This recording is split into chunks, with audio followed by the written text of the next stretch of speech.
So please give a warm welcome to Will Franken.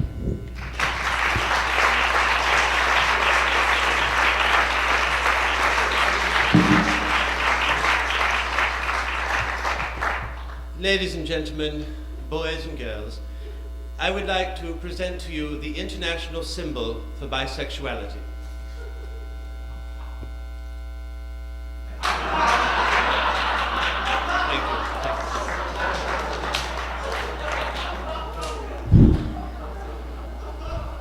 Ladies and gentlemen, Saturday, June 5th at around 4 p.m., President Ronald Reagan was shot and killed in Dallas. I'm sorry, that's the wrong president. Haven't had my coffee this morning, I guess you guys can tell. Ladies and gentlemen, Saturday, June 5th at around 4 p.m., President Ronald Reagan, I'm sorry, he's not the president, he's the ex-president. Sorry. Ladies and gentlemen, Saturday, June 5th at around 4 p.m., ex-President Ronald Reagan passed away at the age of 362, a disease of Alzheimer's victim, a victim of Alzheimer's disease. President Reagan was a president and a human, and not once during the 8 hours of his presidency, the 8 years of his presidency, did President Reagan ever stop being a human. President Reagan was a brave and courageous world leader who had black hair. He had arms and legs. He once rode a horse. He was married and owned a television set. And sadly, this great man is no more. President Reagan was a man who was capable of standing up or sitting down whenever he felt like it. And sadly, he will no longer be standing up or sitting down. He will be laying down in the ground. He is dead, and a nation mourns. Perhaps the one thing that President Reagan remembered to do during his terrible bout with Alzheimer's, he remembered how to die. And sadly, we as a nation wish that he would have remembered to forget to die, but instead he forgot to remember to forget to die, and he is dead, and a nation mourns. So at this time, with heavy hands and silent heart, I would ask that we join together in a moment of talking so we can continue talking about this great and wonderful man. And then, when we are done talking, let us pause. And then let us start talking again to signify the end of that pause, and let us pause again. And now, ladies and gentlemen, I would invite you to join me in prayer for this great and fallen world leader. O wonderful and blessed Jesus Christ, O grateful and wonderful Earth God, Mother, Father, you who have no gender, race, or sexual orientation, O multicultural and diverse entity, O nondescript and intangible being, please help us to be more nonspecific.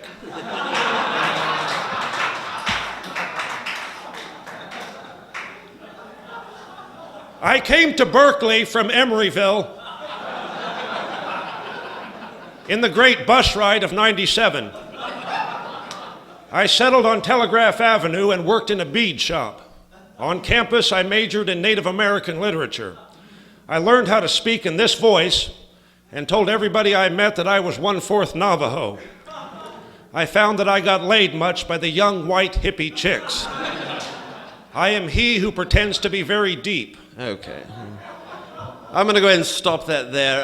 The reason that I play this little tape is to give you an example of what this class will not be about. This is not a class on Native American spirituality. This is, of course, a class on Shakespeare, and I welcome you, welcome to Shakespeare. And I don't mean welcome to Shakespeare as if we're actually going to go inside Shakespeare. No. Shakespeare is not a place. Shakespeare is a person. A dead person. He died. Fuck me. So, okay. The question, of course, on everybody's mind today is what is it going to take to pass this class? What must I do in order to pass this class? We have our syllabus in front of us. Let's take a look at it, shall we? What do I require from a young, supple, 19 to 21-year-old female undergraduate student? In order to pass my class, it states quite clearly, you must go to bed with me. I cannot stress this enough. If you're going to claim to know even one iota of what Shakespeare is all about, you must copulate with me. Now, I know this is college, this is new to a lot of you. Many of you have never been away from home before. Many of you have never even fucked. That will all change during the course of this semester. Now, it's not quite as easy as you might think. There is quite a bit of prerequisite material I do require from my female students. You must purchase a Girl Scouts uniform. They're available at the university bookstore. Wear that to my house at an undisclosed date. Ask me if I wish to purchase any Girl Scout cookies. I will say no. You will lead me into the kitchen, turn me over on your knee, and give me a thorough spanking for not supporting my local community. During which time I will obtain a mild erection. You will fillet me for 20 to 30 minutes, and then lifting the skirt of your Girl Scout uniform, you will allow me to insert myself inside you where I may ejaculate freely and without remorse. I know this is the first day. I don't want to bombard you. Oh my gosh, it's too much. I'll never remember it all. Yes, you will. That was Dr. Thank you. That was Dr. Stephen Hawking in 1974, lecturing to a group of fourth graders at Oscar Woods Elementary School. And he's my guest today on AM Live. Please welcome renowned British physicist, Dr. Stephen Hawking. Hello. Hello, hello. I understand that you're going to sing a little song for us today. Yes, that's right. Ladies and gentlemen, from his new album, Never Mind the Bollocks, here's Stephen Hawking. Here is Stephen Hawking. I am an antichrist. I am an anarchist. Don't know what I want, but I know how to get it. I want to destroy passers-by because I want to be anarchy. Next train for San Francisco, Colma in 5 minutes. Hey, y'all. I'm going to leave y'all in a special way. Y'all been a lovely audience. My second time playing down here at Viva Variety, and it's always a joy. I'd like to leave you with a little song tonight, maybe something to remember me by, if you don't mind. This is a song called No Eye for an Eye, and it's kind of how I feel about the death penalty. I'm going to teach y'all the chorus, and maybe if we sing along tonight, nobody will die ever again. So that's how you stop things. You don't stop things through government petitions. You stop them through music, right, dear? That's right.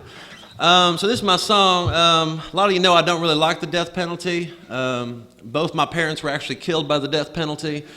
And my sister came down with it last week, so we're all praying for her. Let me teach you the chorus real quick. It goes a bit like this. No eye for an eye, 'cause God's the one who said should die. No eye for an eye, and God ain't I. So when you hear that, just jump on in, folks, okay? In this great world of ours, there's sorrow and pain.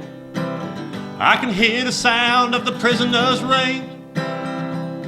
So for every man on death row and every man to come, it's for them that I sing. No eye for an eye, 'cause God's the one who says should die. No eye for an eye, God ain't I. Let me tell you about my friend named John. He put a clown suit on and went out to entertain the little boys. He beat them over the head, and when he was sure they were dead, he'd rape their little corpses. That was his choice. Freedom of choice, no eye for an eye, 'cause God's the one who says should die. No eye for an eye, God ain't I. Let me tell you about my friend named Ed. Chopped off his mother's head and put it on the mantle and used it as a dartboard. He threw her larynx down the sink, then he took her organs nice and pink and baked her in a casserole dish. And now they want him to die? No eye for an eye, 'cause God's the one who says should die. No eye for an eye, God ain't I. Let me hear you, San Francisco.